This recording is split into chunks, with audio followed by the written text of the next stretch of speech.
Nderuar zëvendës, kryeministra dhe ministrat të kabinetit qeveritar, drejtues e përfaqësues të institucioneve të Republikës së Kosovës, shkëlqësi ambasador dhe miq ndërkombëtar, të dashur qytetar, media që po e përcjellni këtë seancë solemne. Sot shënojmë 17 shkurtin, ditën e pavarësisë së Republikës së Kosovës.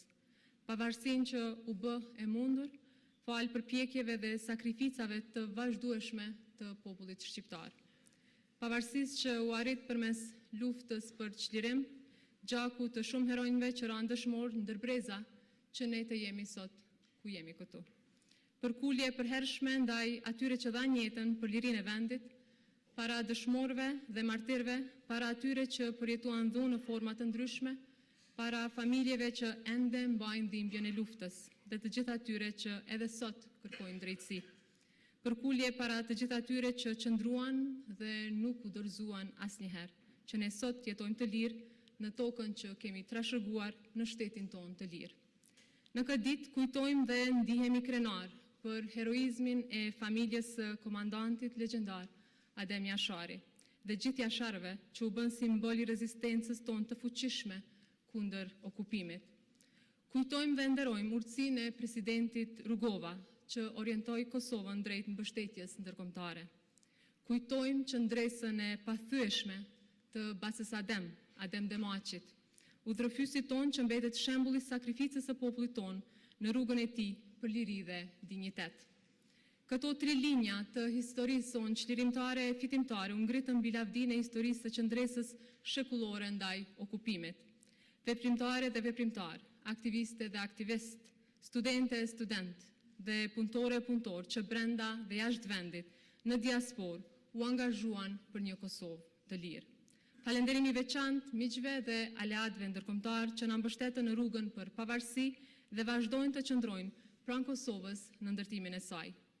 Të nderuar të pranishëm, këtë ditë të rëndësishme e lartëson ajo që qëndron në themelin e Republikës sonë, ajo që buroi nga populli, që është sa mundësia edhe e vërteta e tij.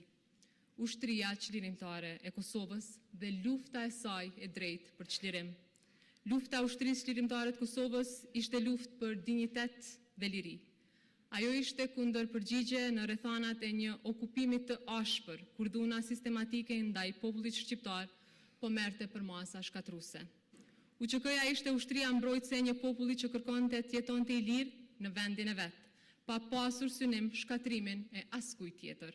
Dhe çdo përpjekje për ta shkëputur këtë luftë nga konteksti i saj historik dhe politik rrezikon ta shtrembërojë të vërtetën e asaj kohe. Aq shumë kishte besim në drejtsinë e luftës sonë, sa që bota demokratike aso kohe intervenoi e më vonë edhe mbështeti pavarësinë e vendit tonë. Ne i kujtojmë këto të vërteta sepse populli i Kosovës e përjeton si të padrejtë gjykatën speciale. Dhe këtë gjykim së pari sepse anashkalon vetë rrethanat në të cilat u zhvillua lufta jonë çlirimtare. Lufta jonë nuk ishte agresion, por rezistencë ndaj okupimit dhe shtypjes, ndaj gjenocidit dhe spastrimit etnik. Luftë për të mbrojtur tokën tonë, pragun e shtëpisë, familjet, qytetarët civil të paarmatosur në Kosovë. Institucionet e Republikës së Kosovës do të vazhdojnë të mbrojnë të vërtetën historike, vlerën dhe dinjitetin e luftës për liri dhe parimet themelore të drejtësisë.